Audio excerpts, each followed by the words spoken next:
Fala, Matt Coffer, tudo bem? Bem-vindo aqui ao quarto dia da Semana HIT. Espero que você aproveite muito a aula. Pequenas dicas para a gente conseguir aproveitar melhor o conteúdo aqui tenta assistir as aulas no seu computador, tá bom? Anote, faça anotações, pode parar, voltar, ver quantas vezes você quiser.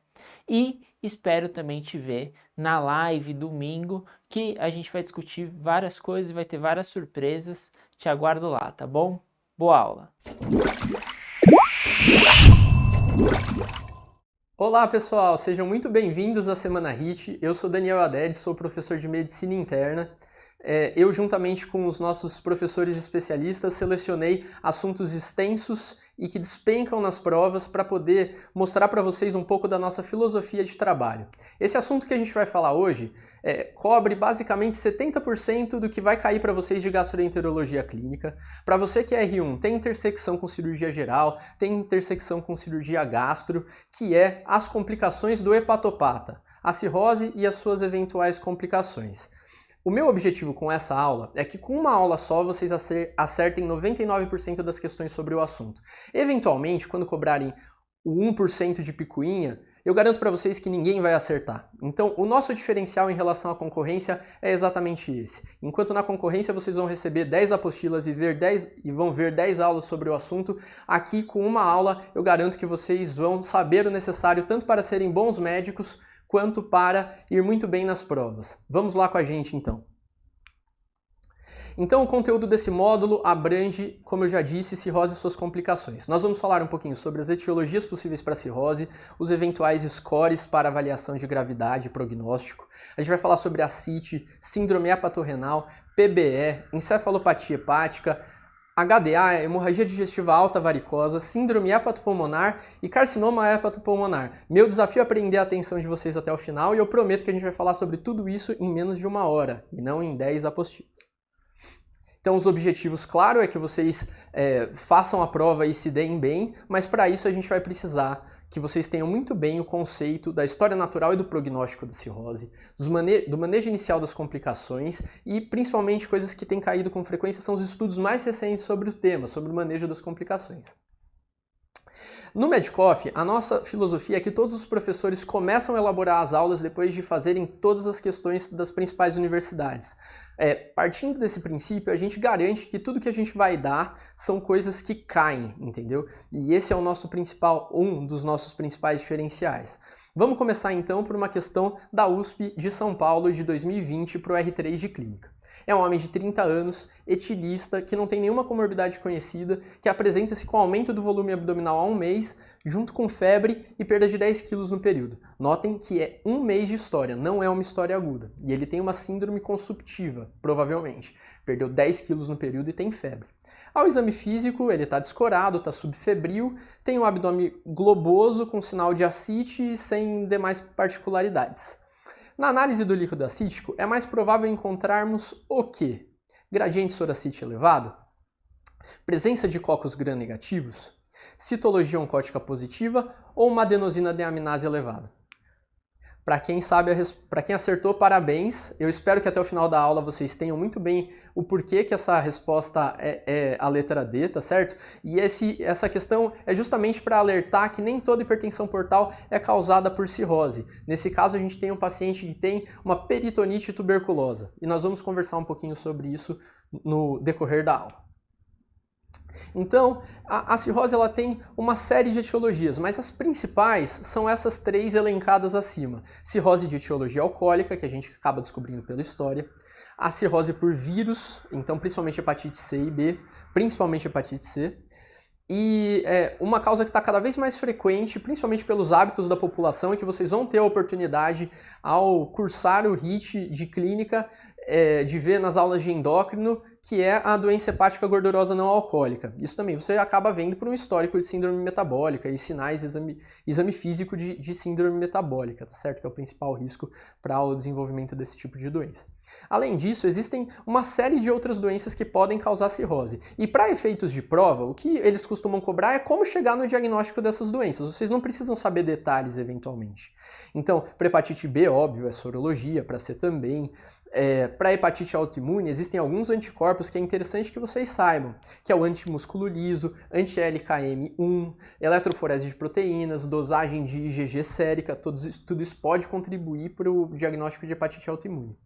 Hemocromatose, e aí o perfil de ferro é muito importante, você vai ver ferritina elevada, você vai ver um aumento da saturação de transferrina que está aí em negrito e não é por acaso. Está em negrito porque é o característico da hemocromatose você ter um aumento desproporcional da saturação de transferrina. Eventualmente, quando você vê isso, para se confirmar o diagnóstico, você pede as mutações genéticas. Então, dessa forma, a gente tem o diagnóstico de hemocromatose. Além disso, existem duas doenças que têm um nome razoavelmente parecido e muita gente confunde, que é a colangite biliar primária, uma doença mais histológica, o anticorpo característico é o antimitocôndria, e a colangite esclerosante primária, que dá alterações macroscópicas nas vias biliares. E para isso o diagnóstico é feito com imagem.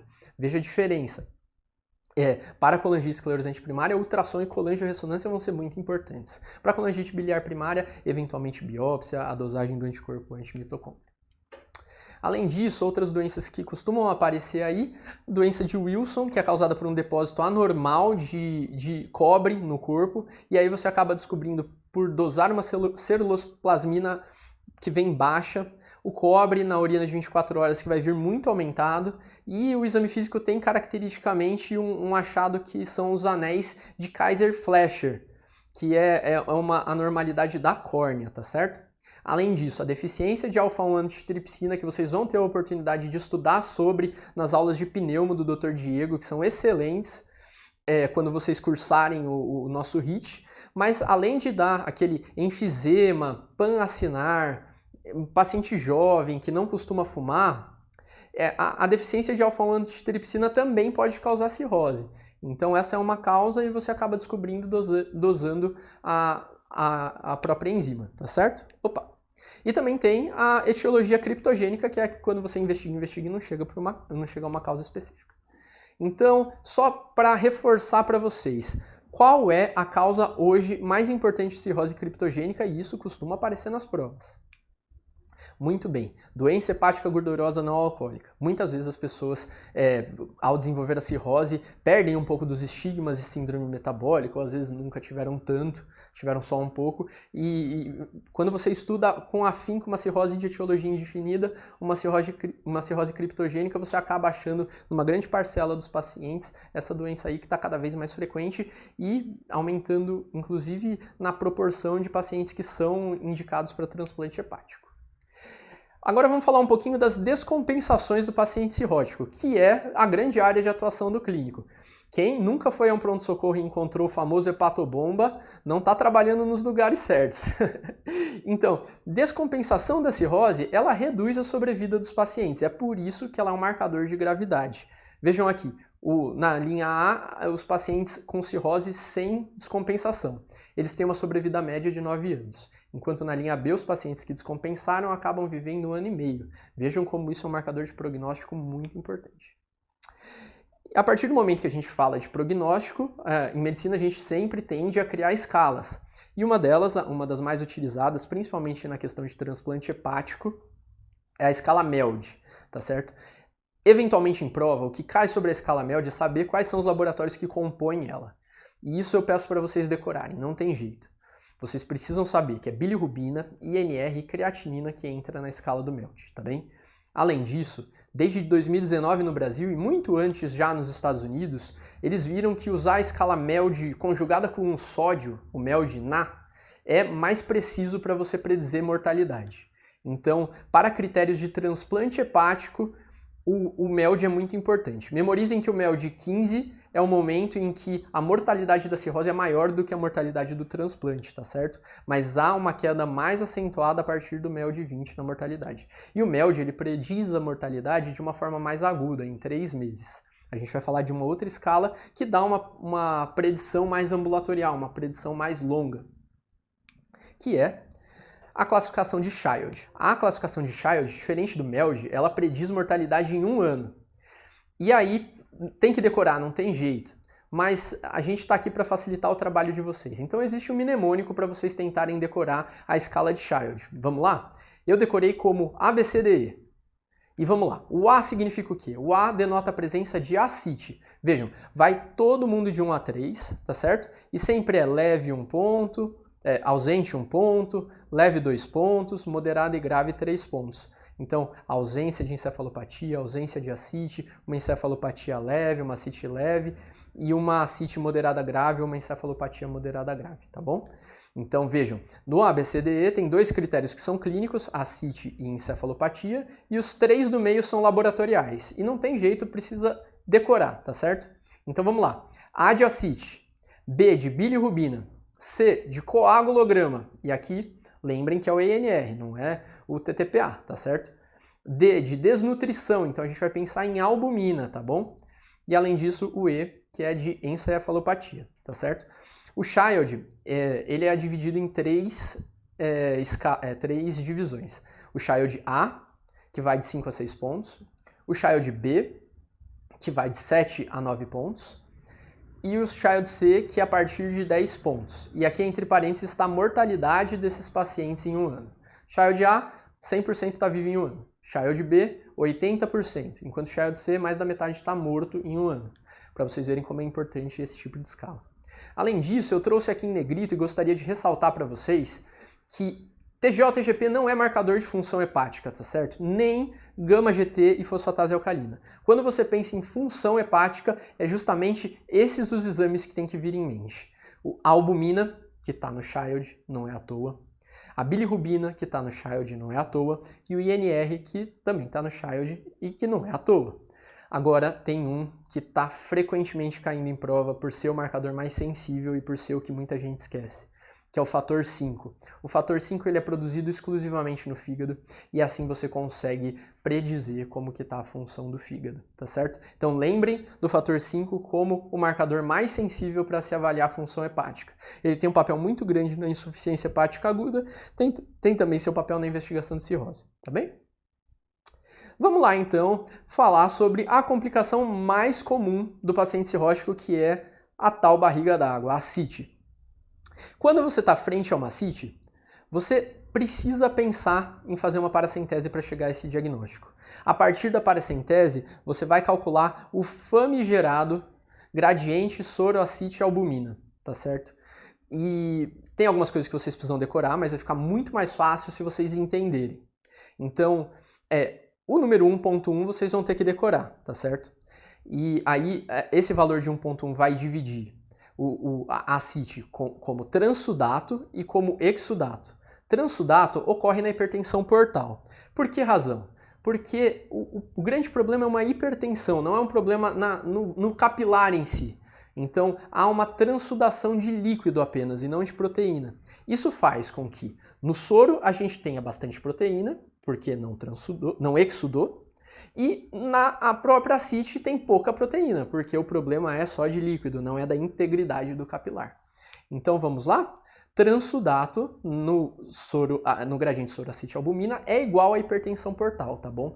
E isso é muito importante. Se vocês entenderem esse conceito, fica muito mais fácil, porque vocês decoram 1.1 e o resto vem do conhecimento de vocês, entendeu? Então, um gradiente soro-ascite-albumina, maior ou igual a 1.1, igual à hipertensão portal.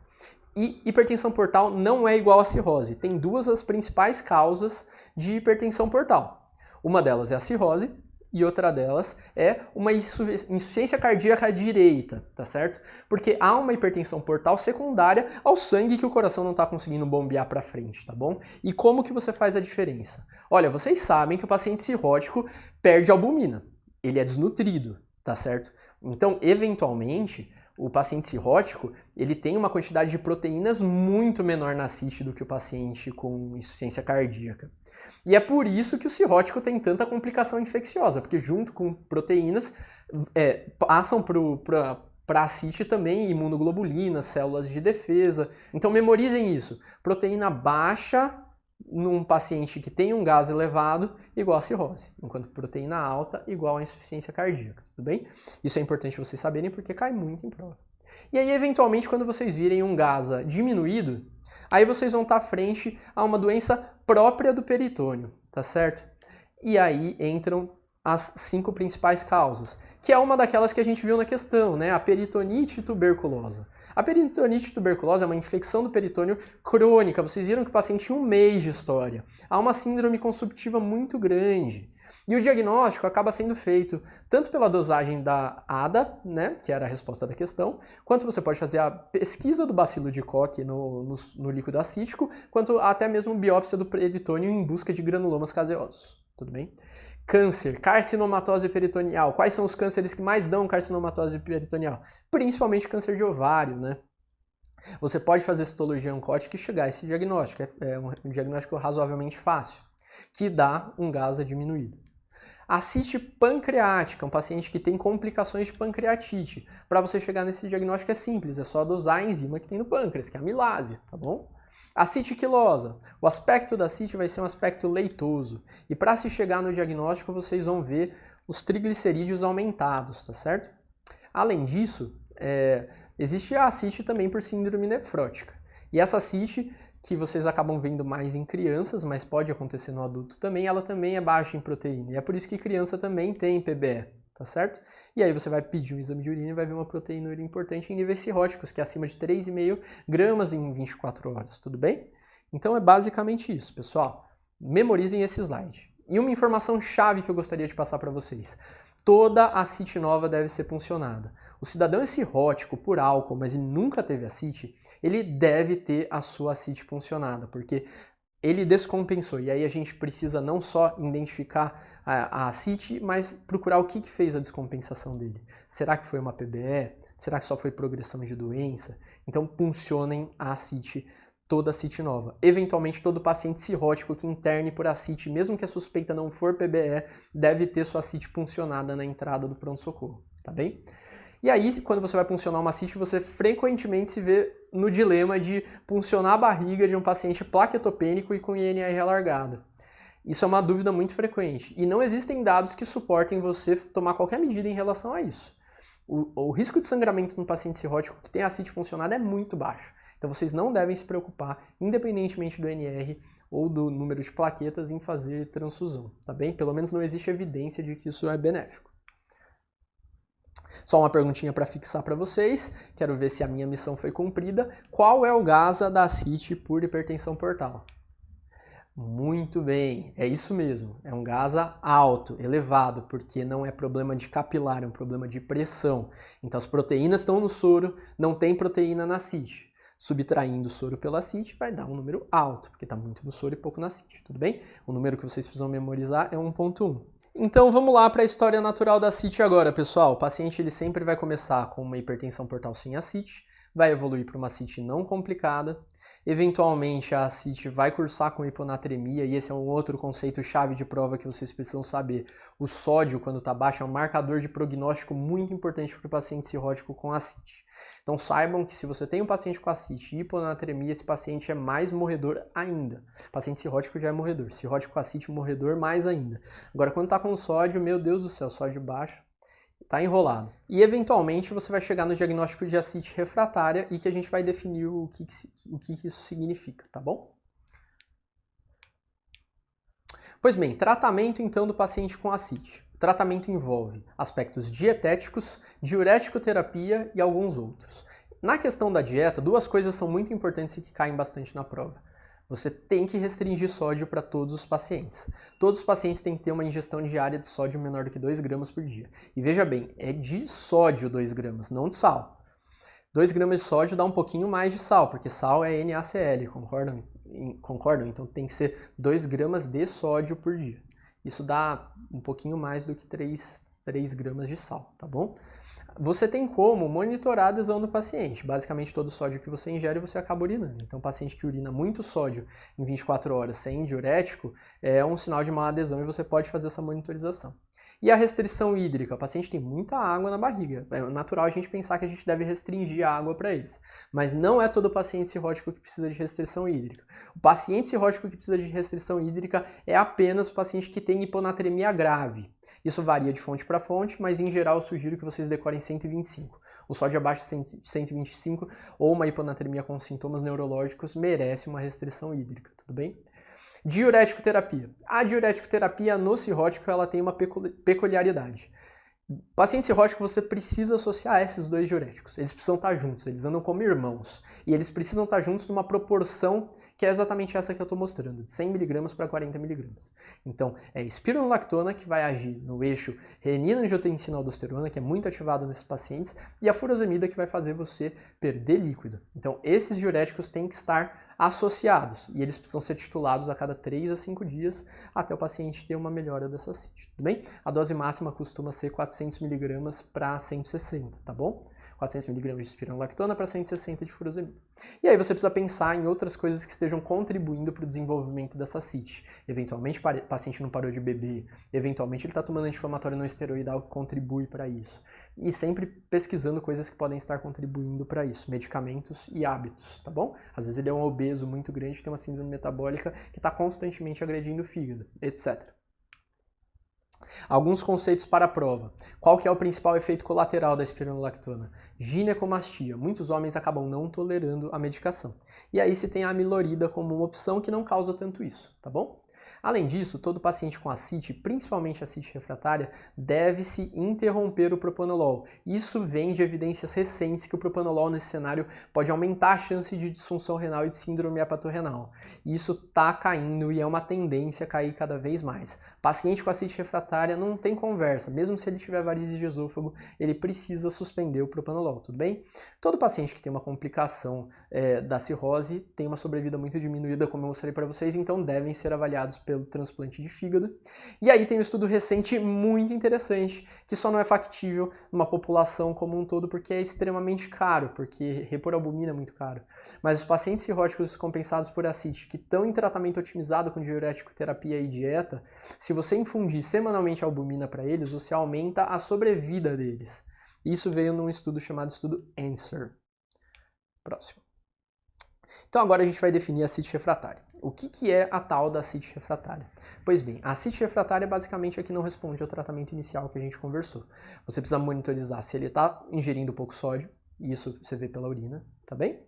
E além disso, o paciente não está respondendo à dose máxima dos diuréticos, ou não tolerou o aumento da dose. Isso é o conceito de ascite refratária, tá bom? E o tratamento para ascite refratária é ficar fazendo paracenteses de alívio periódicas. Lembrar que, questão de prova, todo paciente faz uma paracentese e tira mais do que 5 litros, deve-se repor albumina, 8 gramas de albumina por litro retirado, como prevenção de uma síndrome hepatorrenal, que acontece com frequência nos pacientes que perdem muita ascite, tá bom? E existem duas opções de tratamento, essa da paracentese seriada, tá certo? De alívio, e tem a opção de você fazer a TIPS, que é uma derivação porto-sistêmica. Você pega a comunicação da veia porta, que está toda hipertensa, e comunica com a derivação, com uma veia sistêmica, que no caso seria a veia cava inferior. E aí esse paciente tem uma queda rápida da hipertensão portal e diminui a produção de ascite. Problema disso, o fígado ele é muito importante para a depuração de várias substâncias. Fazendo TIPS você aumenta muito o grau de encefalopatia do seu paciente, então tem que tomar cuidado com o risco disso. Porém, a TIPS é mais eficaz em controlar a ascite do que paracenteses seriadas. E lembrar que tudo isso deve ser feito como ponte para o transplante do fígado, porque esses pacientes são muito, muito graves mesmo. Agora a gente vai falar sobre outra complicação que costuma seguir esse mesmo roteiro. Você chegou numa ascite refratária, a chance de você fazer uma síndrome hepatorrenal é muito grande, tá bem? E o que é essa tal dessa síndrome hepatorrenal? Pois bem, as características da síndrome hepatorrenal é uma piora da função renal por conta da própria cirrose. E o paciente precisa ter ascite para ter essa síndrome, tá certo? Não é um paciente cirrótico compensado que vai fazer síndrome hepatorrenal. Ele precisa ter ascite, geralmente uma ascite refratária. Ele tem que ter um prejuízo da creatinina sérica, uma creatinina sérica aumentada. Além disso, não pode haver melhora dos níveis da creatinina após a suspensão dos diuréticos, porque muitas vezes os pacientes podem fazer disfunção renal por excesso de diurético, como um mecanismo pré-renal. Você suspendendo o diurético por 2 dias, você tira esse viés. Poxa, tirei o diurético e não melhorou, então pode ser que seja hepatorrenal. Além disso, junto com a suspensão do diurético, você precisa expandir o paciente com albumina, para ver se você tira um componente de pré-renal. Então, ele não pode ter melhora após 2 dias de suspensão do diurético e 2 dias de infusão de albumina. E aí é 1 grama por quilo até 100 gramas, tudo bem? Outra coisa que você precisa ver é que não tem o paciente cirrótico não pode ter outros fatores agressores do rim. para você considerar que é uma síndrome hepatorrenal. Então ele não pode estar séptico, porque a sepse pode contribuir para uma lesão renal aguda. Ele não pode estar usando medicações que são nefrotóxicas, ou se está usando, precisa tê-las suspendidas, tá bem? E outra coisa muito importante que está aqui de negrito, não é à toa, é que você precisa analisar a morfologia dos rins por um ultrassom e não ver doença. E além disso, quando você pedir uma urina 1, você vai ver um sedimento sem alterações. É isso que vai diferenciar um cirrótico com uma glomerulonefrite, com uma nefropatia diabética, de um paciente cirrótico com a tal da síndrome hepatorrenal. Então atenção, como que se faz esse diagnóstico? Já falei para vocês, vamos lá. É um paciente com uma lesão renal aguda, você precisa tirar diurético, descartar a infecção, tirar drogas nefrotóxicas, fazer uma prova com albumina, tá bem? Por 2 dias. Se não tiver resposta, aí pode ser síndrome hepatorrenal e vocês precisam pensar naquelas outras coisas que a gente conversou, tudo bem? Aqui só um gráfico mostrando como que é a história, como costuma ser a história natural da síndrome hepatorrenal. Eventualmente você tem uma síndrome hepatorrenal tipo 2, e a diferença da tipo 1 e tipo 2 é o prognóstico. A tipo 1 é muito mais grave que a tipo 2. A tipo 2 acontece em meses. Há um aumento da creatinina acima de 1,5 num paciente que costuma ter ascite refratária, mas não necessariamente. E isso vai acontecendo por meses, até o momento que continua piorando, mas aí ele tem uma peritonite bacteriana primária, ou em inglês SBP, né? Spontaneous Bacterial Peritonitis. Meu inglês é ruim, né? Tá bom. Seguindo então. Ele tem essa infecção e aí, em semanas, então em menos de 2 semanas, ele termina de fritar o rim de uma maneira muito aguda. Então, diferença da síndrome hepatorrenal tipo 1 e tipo 2 é o prognóstico. A tipo 2 ela ainda tem um prognóstico um pouquinho melhor, que acontece em meses, e a tipo 1 acaba acontecendo em 15 dias. Você frita seu rim em 15 dias, é uma doença extremamente grave. Tratamento, então, da síndrome hepatorrenal. Basicamente, o tratamento é você manter a albumina que você vinha fazendo e associar terlipressina, tá bom? A terlipressina é uma excelente opção para o paciente com hipertensão portal, tá? E aí você acaba reavaliando o paciente em 2 dias. Se não houve uma queda adequada de creatinina, você pode ir titulando essa terlipressina para cima.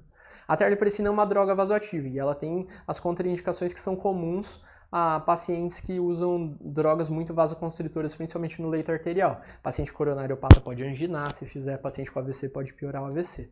Além disso, você pode ter como efeitos adversos isquemia de extremidades, congestão pulmonar, dor abdominal, diarreia, tudo isso por uma extensa vasoconstrição, tá bom? O paciente com síndrome hepatorrenal, ele tem geralmente um tratamento que é provisório. Se ele não respondeu, ele precisa ir para diálise, depois ele precisa ir eventualmente para um TIPS, né, para uma derivação porto-sistêmica, como ponte final para o transplante hepático, porque esse cara tem um prognóstico que está cada vez mais sombrio. Beleza, pessoal? Próximo, então. Eventualmente a gente tem isso daqui. A gente não falou dela ainda tanto, que é a peritonite bacteriana espontânea. Ela pode fazer com que o paciente saia, por exemplo, de uma ascite não complicada, pule todo esse percurso e já caia numa síndrome hepatorrenal. Então, um dos principais fatores de risco para a síndrome hepatorrenal, decora aí, é a tal da peritonite bacteriana primária, tá bom? Como que você diagnostica a peritonite bacteriana primária ou espontânea? Basicamente é você ver uma contagem de leucócitos na ascite, de polimorfonucleares na ascite acima de 250. E vejam bem, eu quero até reforçar, quase enganei vocês. Precisa ser polimorfonucleares. Então, quando vocês veem a celularidade total do líquido, muitas vezes eles dão leucócitos. Isso é pegadinha da prova. Vocês precisam olhar só os polimorfonucleares, ou seja, neutrófilos. Tá certo? Eventualmente, algum outro polimorfo nuclear. Mas, basicamente, você precisa ver mais de 250 polimorfonucleares. Exemplo, você foi lá, puncionou a ascite e veio 550 leucócitos, mas com 40% de... 40 não, 30% de neutrófilos. Não se trata de uma PBE. Então, lembrem disso, é polimorfonuclear. Isso muita gente acaba errando. E além disso, além do polimorfo nuclear, você precisa ter uma cultura do líquido positiva para dizer que é uma peritonite bacteriana primária ou espontânea, tá bom? Vamos lá para uma questão?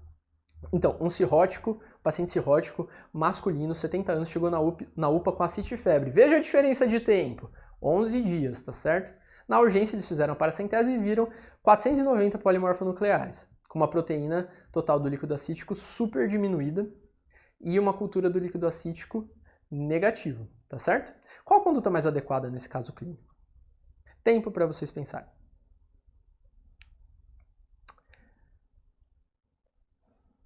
Então vamos lá, olha só, o pessoal lá do Pernambuco foi bonzinho pra caramba, né? Colocou já direto os polimorfonucleares, 490. Então, 490 polimorfonucleares, ok, você tem um dos critérios. Mas lembra que eu falei da cultura? Putz, aí ele deu cultura negativa, né? Então do que isso se trata? Vamos lá. Então aí vocês vão precisar de outros dois conceitos para a prova. O que é a ascite neutrofílica? É exatamente isso que esse paciente tem. Ele tem os critérios para aumento de polimorfonucleares, mas a cultura veio negativa por alguma razão. A sensibilidade dela não é perfeita. E a conduta para ascite neutrofílica é tratar. Você vai tratar como se fosse uma PBE, tudo bem? E aí a outra opção seria um cara que tem cultura positiva, mas o polimorfo nuclear diminuído. Isso pode ser contaminação da sua punção. Então, eventualmente, você precisa repuncionar. Se o paciente tem um quadro clínico muito característico de PBE, eventualmente se trata. Mas para a prova, memorize isso. Bacteriacite igual a repunção, tá bom? Então, a resposta para essa questão é basicamente tratar como se fosse uma PBE. Iniciar uma cefalosporina de terceira geração. Aqui só uma tabelinha para memorizar isso que eu falei para vocês. A única coisa que eu não falei aqui é a peritonite bacteriana secundária, porque paciente cirrótico tem o direito de ter peritonite infecciosa por outras causas. Uma pessoa ígida que tem uma apendicite perfurada, ela vai ter uma peritonite e vai ser infecciosa. No cirrótico, para diferenciar da peritonite bacteriana espontânea, você tem a secundária, que é geralmente por alguma complicação intraabdominal. Geralmente isso dá infecção polimicrobiana e os exames outros solicitados costumam ser DHL e glicose, que estão o DHL muito aumentado e a glicose muito consumida. Eventualmente você precisa de exame de imagem para diagnosticar a causa desse problema e vai precisar tratar com antibiótico e chamar os nossos colegas cirurgiões para resolver. Às vezes a gente precisa deles, infelizmente. Pois bem, peritonite bacteriana espontânea. Quando que você vai suspeitar? Então é um cara que tem febre e dor abdominal, ou como eu disse para vocês, qualquer descompensação de ascite, você tem que pensar se não é uma PBE e ter um limiar super baixo para funcionar, tudo bem? Tratamento, primeira linha é cefotaxima. A gente não tem tanto no Brasil, ceftriaxona é uma excelente escolha. Então tratamento, cefalosporina de terceira geração, beleza. Agora se o cara tem uso de antibiótico recente ou é uma PBE hospitalar, o cara está internado por um tempo e acaba fazendo a infecção, eventualmente você pode usar cefepima, que é uma cefalosporina de quarta, ou tazocin, tá bom? Que é a piperacilina mais tazobactam. Em que momentos que vocês devem fazer profilaxia de hepatorrenal para o paciente com PBE? Para você que é R1, memorize assim, todos os pacientes. Você vai fazer albumina no D1 e albumina no D3. Isso daí é diferente daquele conceito de usar albumina para o paciente hepatorrenal, tudo bem? Para o paciente já tem uma síndrome hepatorrenal. Aqui você está tentando evitar, tá bom? E aí você vai dar no D1 e no D3, tá? Eventualmente, para você que está prestando o R3, é interessante você saber que tem alguns critérios aí para economizar a albumina. Você só faz profilaxia se a creatina for maior que 1, a ureia for maior que 60 ou bilirrubinas totais maior que 4. Eventualmente, com muita frequência, vocês vão ver isso, né? Que o limiar é super baixo. A maioria dos pacientes vão estar com uma ureia acima de 60 ou uma creatina acima de 1, tá bom? Ou mesmo a bilirrubina se for um cirrótico grave, tá? Profilaxia, então, de síndrome hepatorrenal com albumina, não esquecer, beleza? E aí, quando fazer profilaxia primária e secundária em outros, da própria PBE. Então, veja, o cidadão internou por conta de uma HDA varicosa. Esse cara tem indicação de fazer profilaxia primária. Junto com todas as medidas para HDA, vocês precisam botar ceftriaxona. Há cada vez uma preferência maior por ceftriaxona nesse cenário. Existe a opção da norfloxacina, mas preferencialmente a ceftriaxona, tudo bem? E tem que dar por 7 dias. Tá bom? Existe esse outro conceito que eu não deixei em negrito, que é mais para quem está prestando o R3, que é o paciente que tem cirrose com ascite, tem uma proteína diminuída, ou seja, uma predisposição a fazer infecção, e tem uma disfunção hepática grave ou disfunção renal. Esse cara também tem indicação de fazer profilaxia enquanto esse tipo de evento estiver acontecendo, tá bom? Além disso, todo paciente que teve uma PBE vai ter que usar antibiótico para o resto da vida. Geralmente esse antibiótico é o Bactrim ou o norfloxacino, ok? Então, próximo. Agora a gente vai para mais uma das complicações, a complicação que deixa o paciente cirrótico meio doidinho, que é a encefalopatia hepática, tá bem? A encefalopatia hepática, o que costuma cair mais em prova é você saber graduá-la, tá bom? Saber quais são os achados mais precoces, tá? E eventualmente tratamento. Então vamos para isso.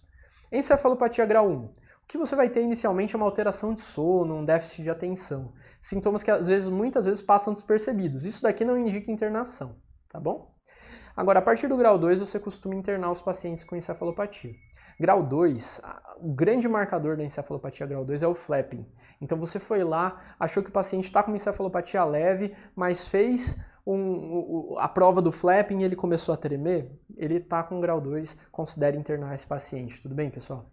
Além disso, a partir do momento que ele começa a ficar sonolento, ele já está do grau 3 para frente. Então, grau 3 é sonolência e grau 4 é quando a sonolência fica mais importante ainda, evoluindo para um coma, tá bem? Tratamento para encefalopatia hepática. Pois bem, existem medidas gerais e medicamentos. Medidas gerais você precisa, claro, considerar proteger as vias aéreas, hidratar o paciente. Muitas vezes eles fazem encefalopatia por desidratação por conta dos diuréticos que vocês usam em doses cavalares por conta da ascite, tá bom? Então suspender diuréticos, não esqueçam disso, tá bom? Procurar algum fator precipitante, geralmente existe uma infecção por trás, um distúrbio hidroeletrolítico, a constipação, desidratação ou uso de medicações sedativas. Por que a constipação aumenta a chance de você fazer encefalopatia hepática? Pois bem, a amônia está muito envolvida nesse processo, tá certo? E aí, existem algumas bactérias no intestino que produzem mais amônia e fazem com que a amônia consiga cruzar mais a barreira do próprio intestino e ir para o sangue. Então, eventualmente, se as fezes ficam muito em contato com essas bactérias, aumenta a produção de amônia e aumenta a chance de você ter encefalopatia hepática, tá bem? Por isso que vocês vão ver agora nos medicamentos que é importante que o paciente tenha um hábito intestinal aumentado, ou seja, evacue várias vezes ao dia, então você dá lactulose para isso, tá bem? Ou eventualmente até enemas para ajudá-lo a evacuar, e você pode dar antibióticos também para matar essas bactérias que fazem isso. Então você pode deixar rifaximina, que é a primeira opção, mas infelizmente não disponível no Brasil, ou eventualmente vocês podem, no Brasil, oferecer neomicina ou metronidazol preferencialmente para quem tem disfunção renal, tá bem? Uma alimentação rica em proteínas, ela aumenta a chance de você fazer amônia no intestino. E aí é uma pegadinha frequente de prova. Apesar disso, você não pode fazer o cara parar de comer proteína. Porque se ele parar de comer proteína, eventualmente ele vai desnutrir, isso vai ser ruim para ele. Então não tem benefício você pedir para o paciente encefalopata parar de comer proteína. Você tem que ter uma ingesta normoproteica, então não pode ser exagerada nem diminuída. É isso daí que eu coloquei aí para vocês, de 1,2 até 1,5 grama por quilo por dia. Então vamos lá para mais uma questão de Pernambuco novamente. Aparentemente eles gostam de cobrar sobre cirrose. Um homem de 59 anos, todo mundo gosta de cobrar sobre cirrose. Prestem atenção na aula. Então, um homem de 59 anos foi avaliado na UPA com confusão mental, tem cirrose por vírus C, não mudou a dieta, não tem nenhum sintoma sugestivo de sangramento, o hábito está preservado. O único medicamento que ele usou foi um clonazepamzinho que o médico do posto inseriu faz 2 semanas, por ansiedade, tá bom? O exame físico é normal, não tem evidência de ascite, aí você vai examinar, tem asterix, que é o flapping, bilateralmente, não tem sintomas neurológicos focais. Exame laboratorial, tudo normal, você começou a lactulose, qual a próxima etapa mais apropriada para esse paciente? Pois bem, suspendam o tal do clonazepam, porque benzodiazepínico, ele eventualmente piora esse tipo de quadro. Tem que sempre ver se tem medicações depressoras do sistema nervoso central na jogada também, tá bom? Qual o sintoma mais precoce da encefalopatia hepática? Isso cai mesmo. Falei para vocês? Não lembro. Mas se não falei, eu vou falar agora. Distúrbios do sono. Então, alteração do ciclo sono-vigília. Começou a trocar o dia pela noite? Cuidado que esse cara tá começando uma encefalopatia hepática, tudo bem? Pois bem, tá acabando, pessoal. Eu juro que tá acabando. Espero que vocês estejam gostando. Vamos lá, então, para HDA varicosa. HDA varicosa, todo mundo lembra das varizes de esôfago, mas frequentemente tem caído na prova as varizes gástricas, que são frequentes também. E cai na prova porque o tratamento é um pouquinho diferente, tudo bem? Então vamos falar um pouquinho delas. 50% dos cirróticos vão ter uma HDA varicosa em algum momento do curso, 85% dos descompensados, enquanto 30% a 40% descompensados. Hoje você consegue estimar a rigidez do fígado, ou seja, liver stiffness, LS, por meio de um exame chamado elastografia, tá? E aí quando esse fígado não está tão rígido e quando as plaquetas estão aumentadas, acima de 150 mil, você pode usar isso como um fator para você não pesquisar, porque esse paciente não vai ter, eventualmente, varizes de esôfago ou gástricas, tá bom? Então lembrar disso, você pode usar o elastograma e a contagem de plaquetas para evitar de submeter esse paciente a um screening com endoscopia, tá? Exceto esses pacientes, todos os pacientes devem fazer endoscopia de triagem para pesquisa de varizes, tá bom? Se não tiver varizes, você repete a cada 2 anos, se tiver um agressor contínuo, como obesidade e álcool, ou a cada 3 anos, se ele estiver seguindo tudo exatamente à risca do que você está pedindo, tudo bem? Eventualmente, se você tiver varizes leves, grau 1, as varizes de fino calibre, você pode repetir a cada 2 anos e pensar, considerar sempre pedir endoscopia, assim como você funciona a CIT, para todo paciente que interna com uma descompensação clínica. Então vamos para o próximo. Então, todo paciente com HDA varicosa deve ser estabilizado, certo? Monitorizado, idealmente em sala de emergência, tudo bem? Deve-se considerar proteger as vias aéreas do paciente. Eventualmente, enquanto não chega sangue, você faz expansão com cristalóide. Se ele estiver chocado, já peça o sangue de imediato, tudo bem? Não espere HB/HT se ele estiver chocado. Transfundi-lo sempre que o HB estiver abaixo de 7, tá legal? Se tiver com HB de 9 e o paciente não estiver chocado, você consegue fazer uma conduta conservadora por enquanto, tá bom? Além disso, é muito importante para HDA varicose, isso é particular da HDA varicose, se for uma úlcera gástrica, você não vai fazer, dar terlipressina, tá bem? Ou octreotide. Tá? A terlipressina é 2 mg cada 4 horas por 48 horas, depois você vai tratar com 1 mg a cada 4 horas por 5 dias. E lembrar de o que a gente discutiu na PBE. Esses pacientes têm indicação de fazer profilaxia com ceftriaxona para peritonite bacteriana espontânea. Eventualmente Norflox, mas eu já falei para vocês, preferencial, vocês vão ver cada vez mais em provas a ceftriaxona, tá bom? Lembrar também que o paciente que está extremamente plaquetopênico, ou seja, um paciente que tem plaquetas abaixo de 50 mil ou com INR muito alargado, deve fazer transfusões de outros hemocomponentes, como plaquetas, plasma fresco congelado, eventualmente vitamina K, e enquanto você não tem certeza que sangrou das varizes, você deve fazer omeprazol em dose de hemorragia digestiva alta. Esse é o tratamento completo do paciente com HDA, tá bom? E o tratamento final vai ser endoscopar. Esse cara precisa ser endoscopado em até 12 horas, tá certo? E o ideal é que o endoscopista consiga fazer uma ligadura, preferencialmente ou eventualmente uma esclerose, para o paciente que tem uma HDA varicosa esofágica, tá legal? Agora, o paciente que tem uma HDA varicosa gástrica, esses locais do estômago, eles são muito difíceis de serem ligados. E é por isso que se desenvolveu o cianoacrilato. Então, usem cianoacrilato para HDA varicosa gástrica. Questão de prova, qual o tratamento para varizes gástricas? Cianoacrilato. Eventualmente o paciente vai sangrar, você vai fazer a terapia endoscópica, ele vai sangrar de novo, você vai fazer uma nova terapia endoscópica, ele vai sangrar de novo, e aí a partir da segunda endoscopia você chama de HDA varicosa refratária. Esse paciente tem indicação de colocar o tal do balão de Sengstaken-Blakemore, que vocês precisam pelo menos saber que existe, tá bom? Ele é usado nesse tipo de quadro, para você tamponar o sangramento mecanicamente com um balão que infla na região do esôfago. E você pode eventualmente fazer TIPS, ou seja, uma derivação porto-sistêmica, para diminuir a hipertensão portal e, consequentemente, diminuir o sangramento. Eventualmente, existem alguns outros tipos de cirurgia para derivação porto-sistêmica que não há TIPS, que é feita por radiologia intervencionista. Cirurgia mesmo, aberta para você fazer, mas é cada vez menos feito. Só os cirurgiões gástricos que vão falar disso para vocês, eventualmente, se vocês tiverem interesse, tá bom? Profilaxia de HDA. Você pode fazer a profilaxia no cara que não sangrou nunca, que é a profilaxia primária, ou você pode fazer a profilaxia no cara que já sangrou alguma vez, que é a profilaxia secundária. Vamos falar da primária primeiro. Paciente com varizes de médio ou grosso calibre, acabou. Precisa fazer ligadura preferencialmente ou beta-bloqueador, tá bom?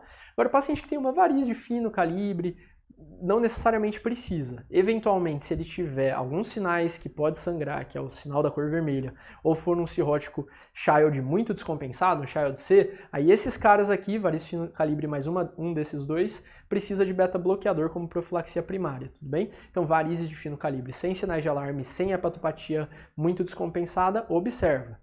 Os outros, beta-bloqueador. Isso vocês precisam saber, pessoal.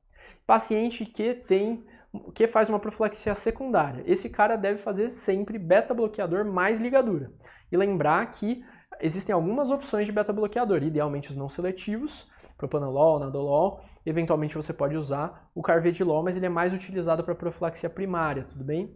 Tem que tomar muito cuidado com o beta-bloqueador, e eu vou ressaltar novamente, porque isso é uma coisa que está cada vez mais em voga nos pacientes que têm ascites volumosas, refratárias, ou mesmo se eles não tiverem esses problemas, se eles estiverem muito hipotensos, sangrando, com PBE ou com insuficiência renal. Porque o problema do beta-bloqueador é aumentar a chance de lesão renal. Então, todos esses outros são fatores para lesão renal. Então, suspendam o beta-bloqueador nesses casos, ok? Próximo. Chegando no final da aula, vão ser 2 temas bem curtinhos. Esse tema, se cair, vai cair para você saber reconhecer e saber qual o exame que faz para fazer o diagnóstico, tudo bem? Eventualmente, os pacientes com cirrose, eles podem desenvolver a tal da síndrome hepatopulmonar, que é uma lesão pulmonar, uma dessaturação, certo? Uma queda de oxigênio no sangue causada pela própria cirrose. Alterações da cirrose fisiopatológicas que a gente vai deixar para a concorrência explicar, porque não cai em prova e só vai fazer vocês se frustrarem. O que vocês precisam saber? Esses pacientes se apresentam com ortodeóxia e platipneia. São nomes muito estranhos, né? Pois bem, a ortodeóxia é exatamente o contrário do que acontece com o paciente com IC. O cara levanta e se sente mal, tá certo? Ele desoxigena, objetivamente ele perde saturação quando ele está de pé. Isso melhora quando ele deita. E platipneia é justamente essa sensação de dispneia quando você está de pé, e não quando você está... que melhora quando você deita, tá bom? Então, platipneia, dispneia melhora ao deitar, piora ao levantar, tá bom? E ortodeóxia, a dessaturação ao levantar, tá bom? Isso pode ser visto tanto pelo PaO2, abaixo de 80, ou pelo gradiente alvéolo arterial, que vocês vão ter a oportunidade de discutir com o nosso professor Diego durante o curso de pneumologia, tá bom? Fez a suspeita clínica, com base no oxigênio, você vai pedir o ecocardiograma com microbolhas. E a ideia é você ver uma transição das bolhas que deveriam estar no sistema venoso mais precoce para o lado arterial do coração, tá bom? Eventualmente, se você vê microbolhas no átrio esquerdo no primeiro ciclo, isso é sugestivo de um shunt intracardíaco. É um cara que tem uma CIA, chegou pelo átrio direito e já passou para o átrio esquerdo. Isso não é a nossa doença. A nossa doença, caracteristicamente, tem você consegue ver as microbolhas depois do 3º ao 8º ciclo, tá bom? E aí vocês acabam fazendo esse diagnóstico. Então, o que vocês precisam saber dessa síndrome? Ortodeóxia mais platipneia, exames, ecocardiograma com microbolhas. Tratamento, como tudo na medicina, é suporte com oxigênio se você precisar e transplante para o paciente que eventualmente já deve estar numa fase avançada da cirrose. Último, mas não menos importante, o tal do carcinoma hepatocelular. O carcinoma hepatocelular acontece muito frequentemente no paciente cirrótico. E o paciente cirrótico ele tem indicação de fazer screening, ou seja, pesquisa de CHC, assim como um paciente rígido pesquisa câncer coloretal com colonoscopia. Esse screening deve ser feito semestralmente com a realização do ultrassom de abdômen pareado com a dosagem de alfa-fetoproteína, tá bom, pessoal? Lembrem-se disso no cuidado com os seus pacientes e lembrem-se disso para a prova. Além disso, é muito importante que vocês saibam as características de imagem na tomografia do carcinoma hepatocelular. O carcinoma hepatocelular ele não precisa de biópsia para se fazer o diagnóstico. É um achado típico de imagem tão grande que vocês fazem o diagnóstico pela própria tomografia com contraste. Precisa de contraste para fazer esse diagnóstico. Então você vai ver uma lesão que é extremamente vascularizada, tá bem? E caracteristicamente, logo na fase portal já vai sair tudo. Então, chega muito sangue, sai sangue muito rápido. Essa é a característica do CHC. Palavra-chave para CHC é washout precoce ou washout portal. Vai sumir o contraste rápido, isso é muito característico. Então, é uma lesão que realça pra caramba e que some super rápido o contraste. CHC, tá bem? Para o CHC, tratamento vai ser transplante hepático quando se observados os critérios de Milão, isso eventualmente pode cair. Então, precisa ser um nódulo único de menos de 5 centímetros ou 3 nódulos menores do que 3 centímetros. Isso você consegue indicar o transplante. Ressecção, o paciente não pode ter uma cirrose muito grande, porque junto com o câncer você tira um pedaço do fígado, né? Não pode ter uma cirrose muito descompensada, eu digo. Então você precisa ter uma determinada função hepática e você precisa ter também um nódulo único ou até 3 menores do que 3 centímetros. Eventualmente, você pode pensar em quimioembolização para doenças irressecáveis, que tem função hepática preservada também. E a terapia sistêmica com sorafenib, ela pode ser utilizada quando há invasão vascular, quando tem metástase e também com a função hepática preservada. Sorafenib vocês só vão fazer para o paciente que tem funcionalidade, ou seja, um ECOG até 2. Se o cara fica acamado grande parte do dia, ele não tem status performance para fazer esse tratamento. Além disso, como eu disse, como está embaixo, né, se o cidadão tem uma insuficiência hepática franca ou não tem status performance, o tratamento é suporte, tá certo? Então, pessoal, eu queria agradecer demais a oportunidade de estar falando com vocês. Contem conosco para sua aprovação, pode confiar na gente, eu garanto para vocês que a gente não vai fazer vocês passarem nervoso e vocês vão ser aprovados. Aguardo vocês aqui no Hospital das Clínicas, ou onde quer que vocês sonharem, porque conosco vocês vão conseguir ir cursar a residência onde quer que vocês queiram. Muito obrigado. Bom, acabou a aula, espero que você tenha aproveitado aí, aprendido muito. Te vejo domingo na live, tá bom? E até a próxima aula. Tchau, tchau. Friabilidade é outra coisa também muito sugestiva. A gente vai, faz o exame de endoscopia. Importante, vai cair em alguma questão. Se não for cair, você precisa saber também